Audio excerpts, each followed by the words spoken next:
You're listening to The Monetized Mom, the podcast that teaches moms of faith how to monetize their expertise online to create influence, impact, income, and more importantly, financial independence. I'm your host, Flo Alexander. Let's chat. Hey, Money Mamas. Welcome to the Monetized Mom podcast. I'm your host, Flo Alexander. And in this week's podcast episode, we're going to be talking about how to get over fear in your life and business. So if you struggle with this, stay tuned. Now, before I get started, I want to share a free resource with you. The Monetized Mom Master Playbook is my 4-part framework for turning your expertise into a profitable online business. And yes, you heard right, it's free. You can grab it now at themonetizedmom.com/freebie. Again, that's themonetizedmom.com/freebie. Now let's get on with this episode. So I'm going to jump right in on this one because this is a topic that definitely needs to be addressed.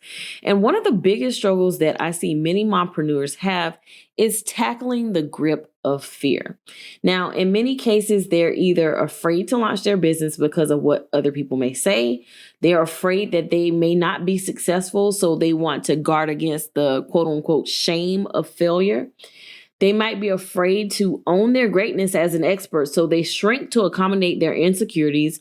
Example, imposter syndrome. And in some cases, they're afraid to pivot because they don't want to be viewed as not having it all together. So let's be honest, which one of these resonated with you? Because if we're being honest here, and if we're friends, like I think we are friends, I've had to deal with at least 2 of these forms of fear. So I definitely don't want you to think that you're alone in this fighting fear when it comes to life and business. But here's the thing that you need to understand about fear. Fear will always be present when you're moving out of your comfort zone. It's literally impossible to not feel some kind of resistance when you're doing something that your mind or even your body has never done before. So think about it when you are deciding that you are going to work out for the first time in a long time. Your muscles are becoming sore because they're going from a place of comfort to a place where they're being stretched. So it comes with the territory of stretching and stepping into something new. But knowing that, when fear starts to flare up and kind of grip us and paralyze us, we need to recognize that it is a sign that we're doing something brave, something new, and something that will grow us. And because it is new territory for our mind and our brain, it's doing its job to protect us. So let's just go ahead and address each of the common fears that I've seen for mompreneurs in business. So the first one is launching, or the fear of launching because of what other people may say. Now, this fear often comes from the need for approval and acceptance from our peers, meaning like our family, our friends, other people in the industry. And I'll be honest with you guys, I've never dealt with this kind of fear. I've literally always been very independent as a thinker. I've been a very independent thinker, and I never really sought permission to try something different. That's just my personality. And the funny part is this is exactly my daughter's personality. Like, she inherited every bit of this mindset from me. But having seen this in other people, this is what I would suggest. And let's be clear, my disclaimer, I am not a therapist, a psychologist, a psychiatrist. This is just my opinion from my life experiences.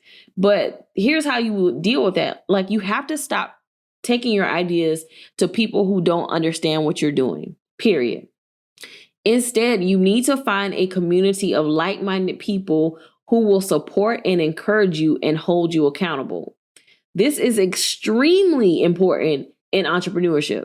Community is so important in entrepreneurship, especially when, for the most of us, our friends and our family, those people who are closest to us, the majority of them work traditional jobs.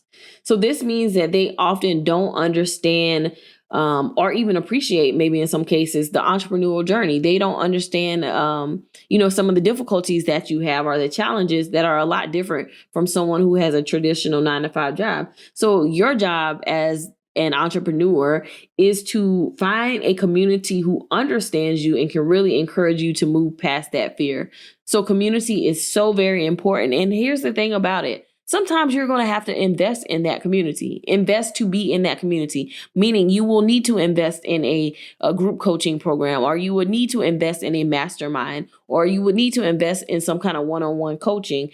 But you're going to have to find that community of other people who understand you and who will encourage you past that fear, who will encourage you to launch despite the fear that you may have. Okay. So that's the number one thing that I will say in this is you have to stop taking your ideas to people who don't understand what you're doing, because they're not going to necessarily give you the right advice or even encourage you to move past that fear. And then the second thing is you need to stop asking for permission. Don't ask for permission. No one else should dictate you chasing your dreams, building your business, or whatever else it is in life that you are going after, that God has told you to go after. So stop asking for permission or looking for validation from your loved ones. Their support is nice, but it's not necessary. Remember that. Their support is nice, but it is not necessary, period. All right, so let's talk about the second fear that I mentioned, which is the fear that your venture may not be successful. So you try to guard yourself of the shame of failure. And if you're going into business, get used to things not working out the way that you planned. If you are a parent, period, most of you are moms listening to this, you should already know that things don't always go the way that you plan. You can have a plan down to the second, and there is a curveball that is usually thrown by a toddler or an infant or some child, right? So things never go as planned. So why do you think it would be different in business? So the best trait that you can have in being in business is being shameless. And listen, Kim Kardashian is a whole case study on the benefits of being shameless when it comes to business. Now, I'm not talking about a lack of decency here. Let's not confuse the two. But the whole idea of not caring what people think, it makes a big difference. So yes, there may be times where you don't hit the mark and you may not be successful, but you can't be afraid to do something just because you don't think it'll be successful. There's always a risk in everything that you do. There's always going to be two sides of the coin. There is always a risk. But I would rather do something and fail at it as opposed to not doing something out of fear and then missing out on being successful. Okay, so here's the thing. There shouldn't be any shame in failure because everyone fails. It's normal. In fact, we all as a collective need to normalize not reaching our goals and failing. And I don't necessarily want to use the word failing because it's not failure until you quit, is how I like to say it. Until you just decide not to try anymore, then I would say that's a failure. But if you're going to keep going, it's just a lesson learned. It's just not reaching your goals. It's just your first iteration. So I think we need to redefine what it means to fail. And it's simply just not hitting the mark. And we all miss the mark. We all miss the mark. And if you are a believer listening to this, you know that's true because we are only saved by the grace, because we do not do it in our own abilities. We don't do it in our own behavior and our being able to hit perfection, because we can't. So we all miss the mark. But the beauty in life is that we get to pivot and try again. So basically what I'm saying is get over that fear of thinking that you're not going to be successful, or the idea that it could fail, because that's the truth. There is a chance that things will fail and things will not work out the way you want it to, but don't let that stop you from giving it a try anyway. And actually, I have a whole episode on how to fail forward in business that you should definitely check out if this is really one of the things that you struggle with, is the fear of, failing and things not going the way that you wanted them to go in business. All right, so let's talk about the other one. You're afraid to own your greatness as an expert, so you shrink to accommodate your insecurities. And that example is with imposter syndrome. Oh, imposter syndrome. Imposter syndrome. That is such a buzzword these days. But it's basically the fear of being found out that you're not as great as people may think you are. And here's the thing. You are as great as people think you are, actually. You're probably greater. But for some reason, we like to talk ourselves down and think that we aren't as great as we are for whatever reason. But one thing I like to do is keep receipts of other people basically giving me a review or telling me how I've helped them.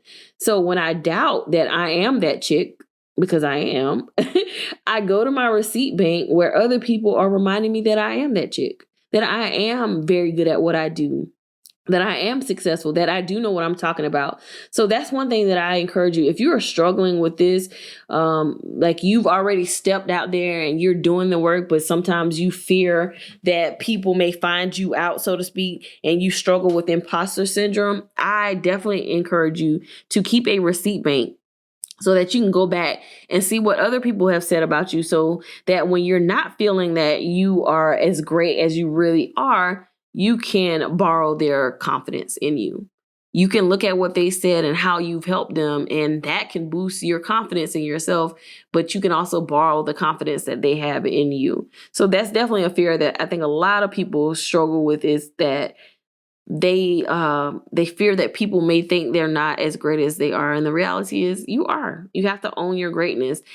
And I think a lot of this sometimes stems from our experiences in the corporate space, where we may not get the promotion for the work that we do, or we may not get the recognition, or we may not get the pay. So that does something to you mentally, because you feel like, well, I didn't get the promotion, therefore I must not be the best at this, or I didn't get the highest review, which means I might not be as great at this, or I may not be as much of an expert as I think I am. So I think corporate America does a lot of that conditioning to us when it comes to imposter syndrome and being able to step into full confidence of our abilities and our skills and our expertise. So that's just something I would say keep in mind, especially if you're still working your 9 to 5. Don't let those reviews, don't let the promotion, don't let the pay, those things feed into your ability to see how great you are at what you do. And the other thing is, in that space as well, is a lot of times they take your expertise and things for granted. So they don't praise you and laud you for the impact that you've made. So they take that for granted. But I guarantee you, if you took the same skills that you had and marketed that to a small business owner or entrepreneur, or you were a consultant for another business, I guarantee you could command the pay, you would get the receipts, you will get the results, and you will get the praise that you don't necessarily get in your 9 to 5 job. So that's just something to think about. But at the end of the day, I definitely encourage you to keep a receipt bank so that you can borrow confidence when you may not be feeling that confidence in yourself and you're being gripped by fear of people finding you out and the impact of imposter syndrome. And the last fear that we should address is the fear of pivoting. So you are in business, you've been doing this thing, and you realize what you're doing is not working, or is not what you are really passionate about doing or called to do, so to speak. So this fear is often coupled with or caused by the view that you think people may have of you. You may think that people will view you as not having it all together. But here's the thing, even the biggest businesses out there pivot. Amazon started off as an online bookstore, and look at what they are today. They are an online shopping mall, if you will. I literally buy everything off of Amazon. But every business pivots. And if you don't, you are either just starting out, like you just started out yesterday and you haven't realized that you are going to pivot, or you are lying to yourself like Blockbuster was. So ultimately, every business pivots. And maybe just thinking that you're the only one that's doing that is driving your fear of what people may think. But here's the reality. I've pivoted so many times. Let me just give y'all a rundown. When I started, I was doing lifestyle blogging. I was talking about living in Houston and my faith journey and my journey of being single. That's how I started out on the online space. And I wrote a whole book about that, my testimony and helping other women and all the things that I had accomplished and all that stuff. That pivoted into me having a desire to do DIY fashion. Don't even know how that came about.